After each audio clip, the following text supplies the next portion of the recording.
welcome back. Thanks for coming back. Thanks for joining me on this little wiggle, a little bit of a waggle in and around the downtown Paphos town area. Today we're going to head out down towards Paphos, and then we're going to take a wiggle to the right, and we're going to go all the way up to Tremathusa and then out towards the Tower area. Bit of an idiot there doing a 3-point turn or a 12-point turn on a busy road, but never mind. We'll let him off, we didn't hit him head on. So where are we? Well, we're heading down from Armu, that familiar route down to Paradise. That's Paphos in the distance. And as you can see, well, the weather is absolutely spectacular. We've just entered the new year, so happy 2023 to the world, and of course to all of our superstar family members. Now, Sean, Dawn, if you're sitting there eating your breakfast, yes, you did hear your names, Mr. Sean, Miss Dawn, if you're sitting there eating your breakfast and you're curious to know what the temperature is, well, wait for it. Put your cornflakes spoon down, put the coffee down, because you're going to choke. 21.5 degrees, 10:30 in the morning to be precise. Just going to show you that quickly. There you are, have a look at that. 21.5, 10:30 in the morning. Yes, you heard me correctly. And we are on the 3rd day of January, and it's a spectacular day, that is for sure. Now, eat your cornflakes and enjoy your coffee, or probably your cup of tea. Don't forget to come back tomorrow. You'll get a weather forecast and a great view, obviously. There we go. Now, we have descended into, shall we call it, Konya village, and we're going to keep on going that little bit further, and then we're going to take a left. Sorry, a right. Confusing my English because there's a Range Rover stuck up my bottom, but never mind. This is the tradition of Range Rover drivers. They like to stick themselves up your bottom.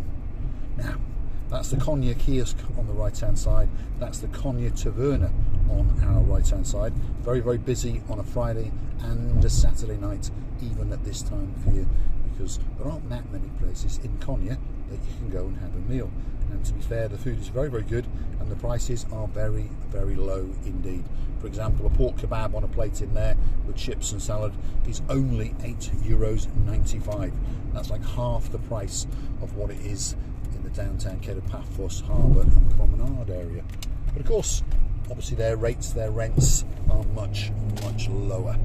So we took a right, and to give you a bearing, what's going to come up on our right hand side very shortly is the Paphos General Hospital. So there it is. Okay, that's the Paphos General Hospital. That's rather modernish looking building. So back to the road so you can see where we're going. And by God, that sky is blue, that's for sure. Sky's blue, sea's blue, everything's dressed head to toe in blue. That's me, even down to my shoes, Miss Andrea. And I'm looking forward to my new pair of feelers. And you never know, I might even get a second-hand used pair of Tommies that have been abused and neglected by the one and only Mr. Mart. There we are. So, got a Papa Antonio bakery on our right-hand side. That's the Range Rover in question that was stuck up my bottom. There we are. He lives at the top of Konya village. It's not a personal thing. He likes to stick himself up everybody's bottom when he's driving. Now, we're going to go right, and we're going to work our way up to the place called Trimark Motors. I mentioned that in yesterday's video, and there's a roundabout there, if you recall it. If we were to go left here, we would go to the main Anavargus roundabout. Again, if you watched yesterday's video, you would start to understand where we are. To give you another bearing, forgive the potholes, oh so sweet Caroline. They are, well, not just from hell, they've imported them from Mars, and you can feel them when you're sitting in your armchair, that's for sure. Now, that's the Paphos Post Office on our left hand side, that's the Pit Stop Supermarket on our left hand side, and then that's the Sunfresh Bakery on our right hand side. And just up here you've got an art gallery, the D. Elenis. I presume they supply art to various government bodies and that kind of thing. Otherwise, well, they'd be bankrupt, that's for sure. This is my local pharmacy, so if I want some paracetamol or that kind of thing, I pop in there and see my Gumbarri number 1, Mr. Sava. He's a nice guy. I've known him for many years, and he is a gentleman, that's for sure. And his sister's a nice girl as well. Now, a bit of a area where people sort of mosey on down to sleep in this area now. They live, shall we say, lots of apartments, lots of villas, and then again it opens up and you come to a massive DIY furniture building shop, and it's called the Home Market, and that's owned by a chap called George. Well, his mum and dad actually own it, but it's his business, shall we say. Nice enough guy, known him for quite a long time. Fixed his car once or twice.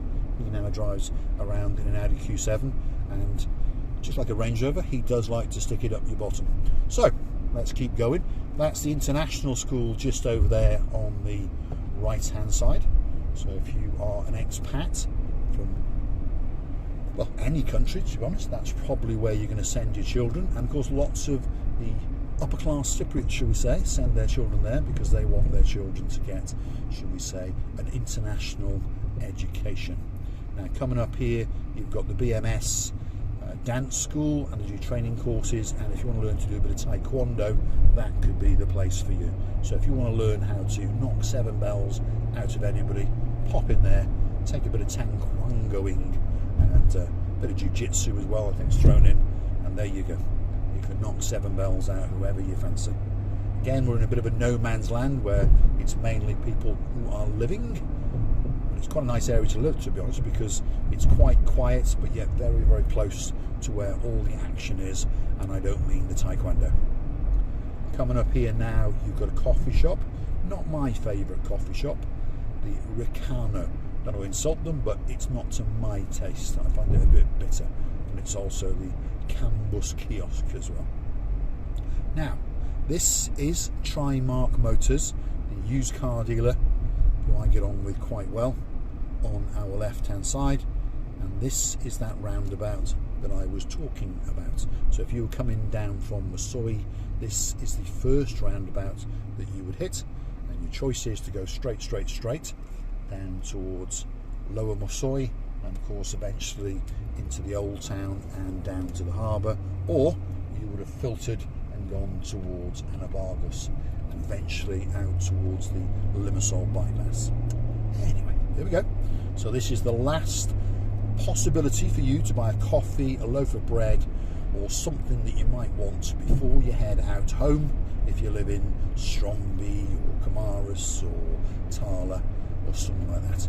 So you'd pull over around here, pop in, get your hair cut at Helen Charles's, perhaps pop into the kiosk and get a pack of cigarettes, pop in the bakery and get a bit of bread, and then get your paracetamols from the pharmacy over there.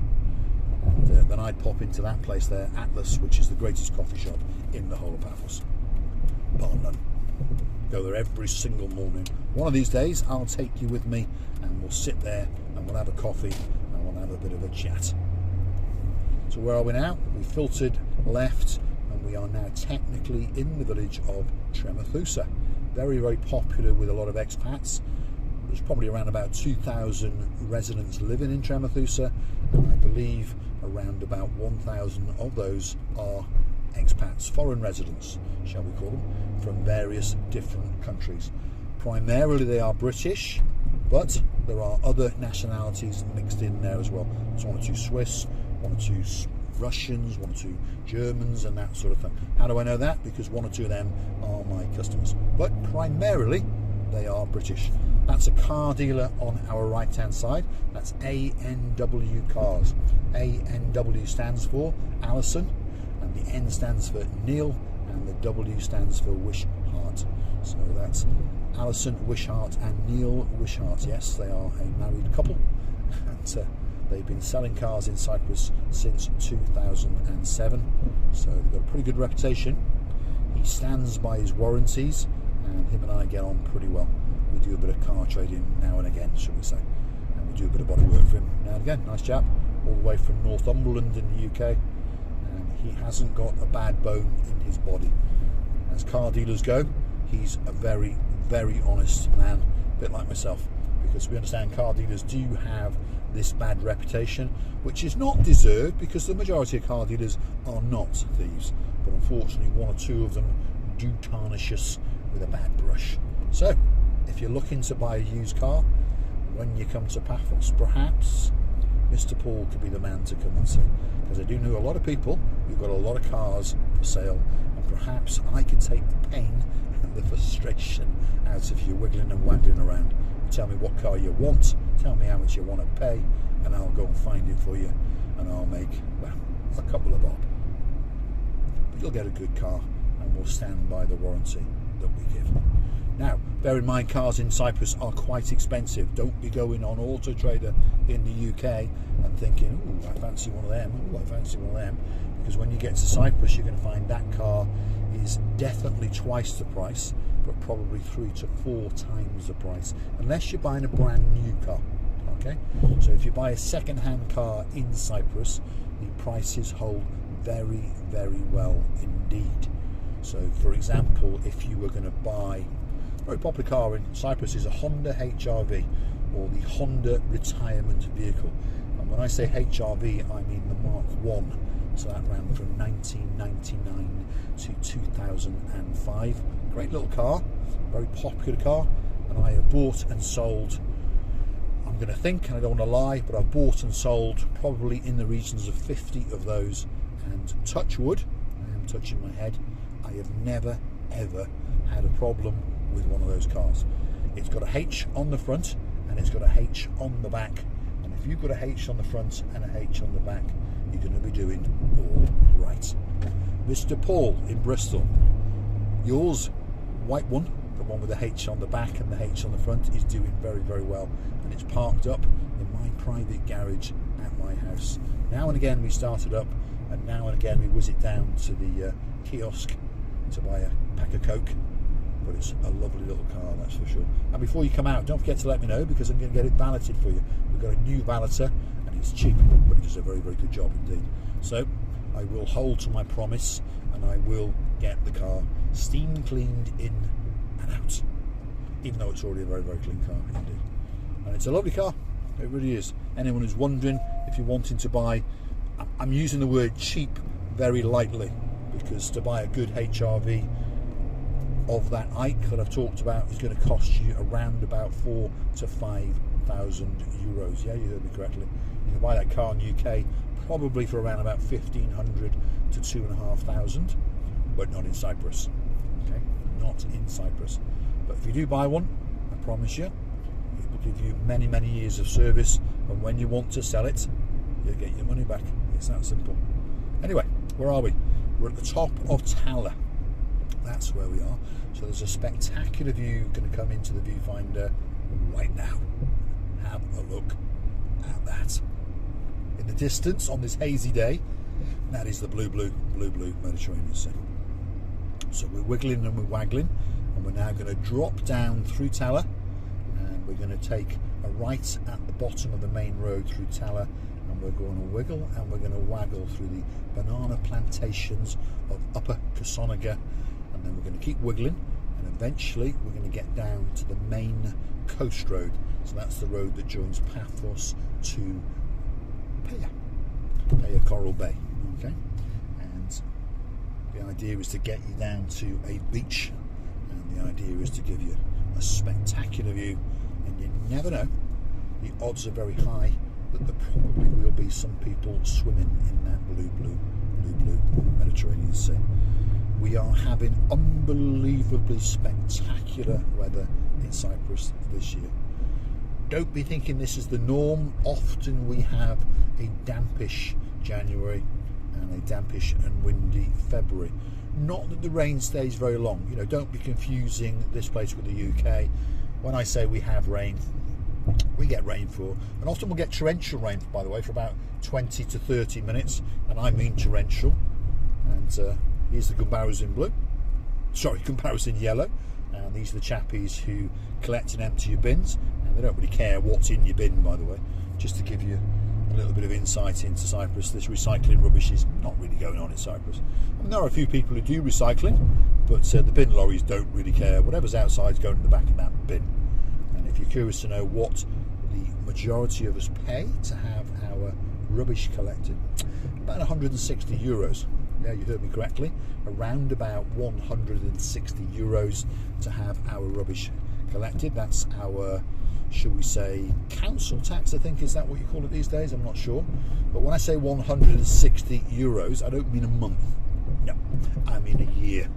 Okay, so that covers all the maintenance in and around our areas. That covers our sewage, that covers our bins, etc, etc. And then we got water bills, we have to pay those. My water bill, to give you an understanding of what things cost, at this time of year is around about 30 to 40 euros, and that is not a quarter, no, and that is not a month, no, that's every 2 months. Okay, in Cyprus most things are billed every 2 months. Well, water and electricity.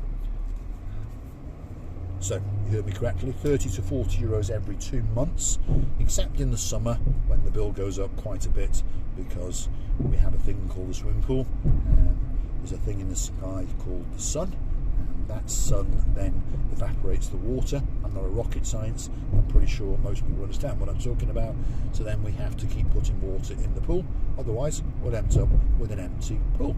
So, along comes a hose, attach it to the tap, and put it on, fill the pool up every couple of days. There we go. Up goes the bill, and therefore, shall we say June, July, and then August, September, the bill probably goes up to around about 100 euros a month, a quarter, every 2 months. Sorry, I'm getting confused because it's confusing in Cyprus here. If you want to know what it costs for CETA, that's the main telephone authority of Cyprus, a bit like BT. There are competitors, and should we say some are better, some are not, but it's not as simple as that as in the UK. If you live in London, you can choose whoever you want and there's no problems, but if you're living in the outer extremities of Wales, where I was from, to be honest, we stuck with BT. If you chose one of the competitors, you often found, yes, you had a cheaper price, but well, you didn't get much of a service, if you got a service at all. And the same applies in Cyprus. So we live up in the village of Armou, we live on the outskirts of Armou, so we have a main CETA line going past us, so we choose CETA. Anyway, I'm rambling. Our internet bill for the month is 40 euros if I round it up or round it down. Some months it's a little bit more and some months it's a little bit less, I don't really understand, but never mind. 40 euros a month is what I pay for internet access. And if you're thinking we get some super duper duper duper internet, well, we don't. I think our download is 8 meg. It's all gobbledygook to me, and I think our upload is 4 meg, if that makes any sense to you. Now I understand if Mr. Ritchie, all the way from Bratislava, is tuned in, he is now laughing and spitting out his coffee because he told me when I met him that, I asked him, I said, how long would it take me to upload one of my videos to the internet in Bratislava? And what he said to me is, how big are your average uploads? And I looked at him and then I pondered, and then, okay, I said to him, they are between 2 and 3 megabytes, I think it is. And he said, well, by the time you've pressed the upload button, I said, yeah. He said, it'll be done. I looked at him and said, what? He said, press the upload button. I said, yes. He said, then click out, and then you can go and watch the video on YouTube. Because in Cyprus, it takes around about 20 minutes to upload a video. And I'll let you into a little secret here. Now and again, especially the summer, when we were ramping up the videos and it was very hot, and I have to work and Marika has to work and all those kind of things, so we were struggling with our video content, shall we say. We were making them, and as fast as we were making them, we were uploading them at our set designated times, but the internet in and around Paphos, when we were wandering around, was fluctuating all over the place. I think you understand what I'm about to say. So very, very often we got very, very close to not getting you up to the designated time. Not that that matters, because we understand that not many people want to watch our videos, and we probably have more people unsubscribing than subscribing. But anyway, that's to give you a little bit of insight into our life. We often were uploading videos. I remember one particular occasion when the night we put out the Labousse birthday video, the videos that were on that day were the day before, and I remember the video on the night time actually only uploaded to YouTube 3 minutes before it was due to go out live. So there you go, insight into Cyprus life. Hopefully you've enjoyed the drive. We have now arrived in Kasoniga, and we are on our last leg of the journey, and we're going to join the main coastal road very, very shortly. And I'd like to say thanks for watching, and I'd like to say, if you like what you see, please hit like, click subscribe, and perhaps consider coming back for a little bit more of, I'm going to say, my stupidity. It's lacking one part, we understand that. People who follow the channel understand that Marika is not by my side at the moment. I mean, she is, but she's not, if you understand. She is in Tbilisi, Georgia, to give you an update, and her father, who unfortunately passed away while he was in Russia, is now en route. He has been, what do I say? I mean, we're an honest channel, we're an open channel, so father unfortunately died in Russia. That was never his intent, but of course that made it that little bit more complicated for us. But now he is in the back of a vehicle. He has been, I think the words are, embalmed, and all those bits and bobs have been done.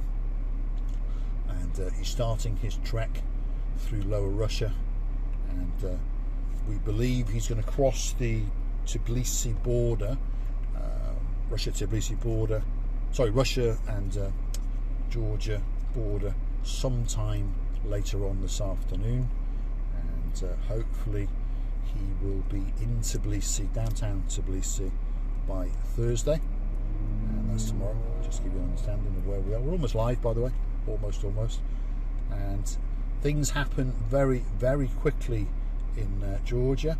So the plan is for the funeral to take place on Friday, and then they have what we'll call a wake on the Saturday, that kind of thing, and then they have, well, the time to recollect on what's gone on in the man's life, and then family members and people who know him come to the house and pay their respects to the family and so forth.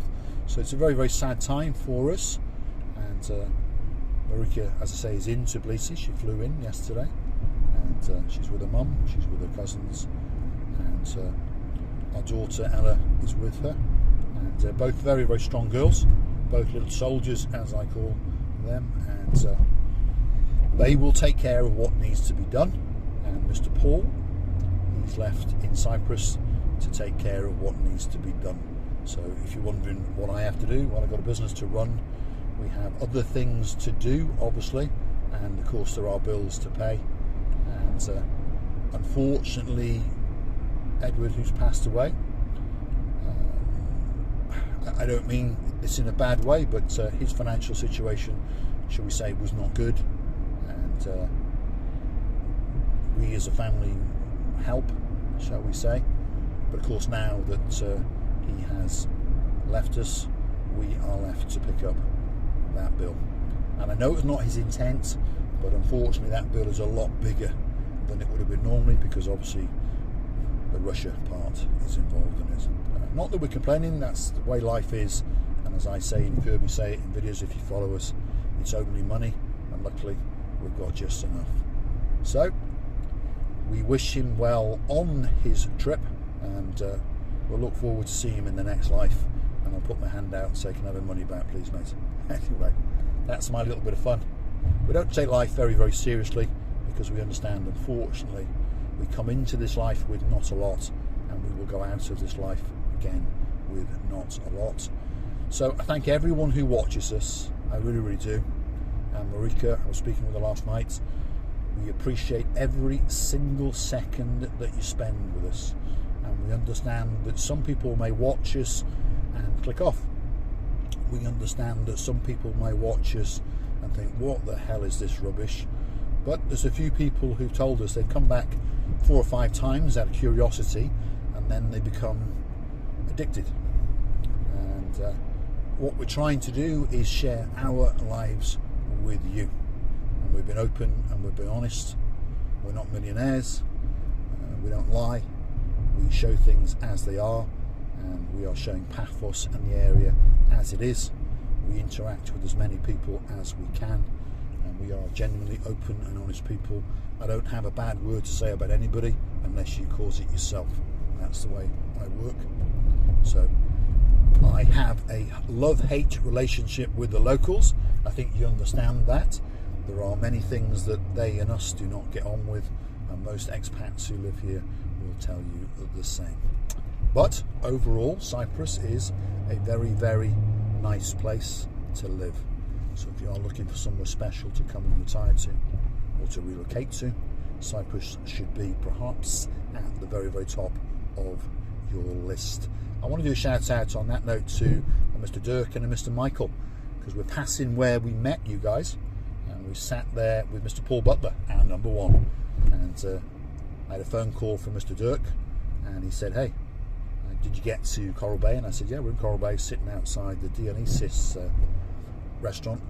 Wherever you are, come and join us. 5 minutes later, Mr. Dirk and Mr. Michael, his partner in crime, arrived, and we had a damn good chinwag. There's a couple of German guys, by the way, and they live in northern Germany, and they are computer programmers. So they're very, very clever guys, and they're able to earn their money by the push of a button on a computer. Now I understand it's not that simple. They work very, very hard.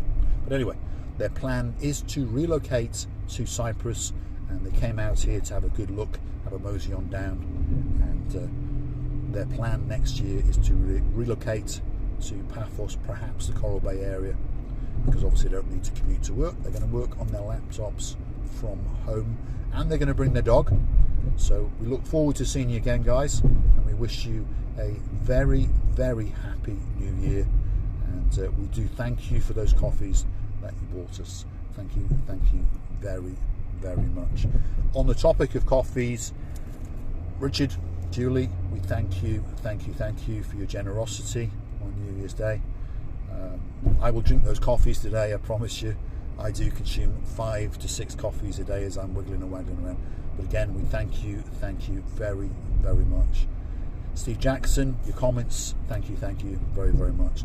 We appreciate everyone who comments. And I can't forget some of our original superstars, Double Trouble, Jeremy, Simon, thank you for watching. Jeremy, thank you for promoting Dame Anne. Now she is Her Majesty.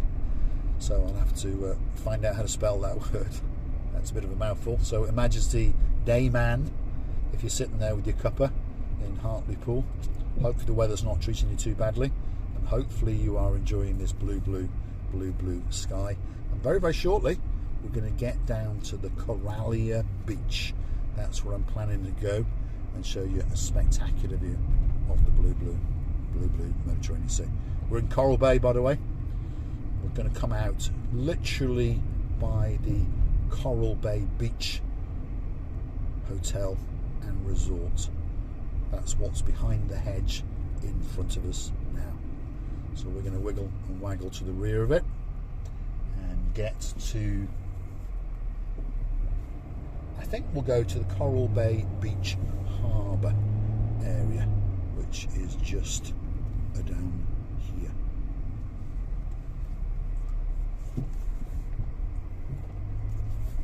There we go. We're going off the beaten track now. We're wiggling and we're waggling down roads that you've never been down before. No other channel is going to show you the places, and no other channel is going to show you the way that we show them.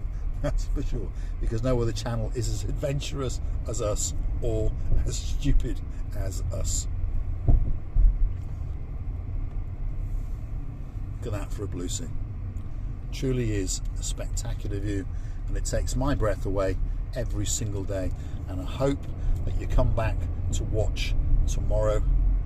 We're on twice a day, same time, same place. Here we are at the Coral Bay Little Harbour. Let's go and have a dismount and have a little bit of a wiggle and a waggle, so that you understand that it was worth coming for a little bit of a drive with me, Mr. Paul. Here we are. Let's go and have a look. I don't think it gets much better. They're doing some improvements in this area, by the way. There's a bit of digging and a bit of big diggering going on, as you can see here.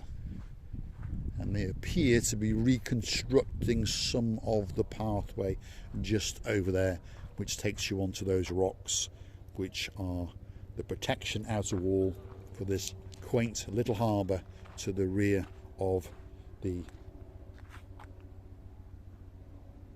Coral Bay Beach Hotel and Resort. There it is. That's its rear entrance. A true luxury 5-star hotel with a view that is quite simply to die for. Have a look at that. So I'll walk you to the edge of the pier over there. There's a little fisherman going on, and that's going to be the end of this video. So stick with us, and you're going to get a view across the blue Mediterranean Sea, which will take your breath away. Sean, Dawn, hopefully you've had a very, very tasty breakfast indeed. Thanks for watching, and we'll see you in the next one.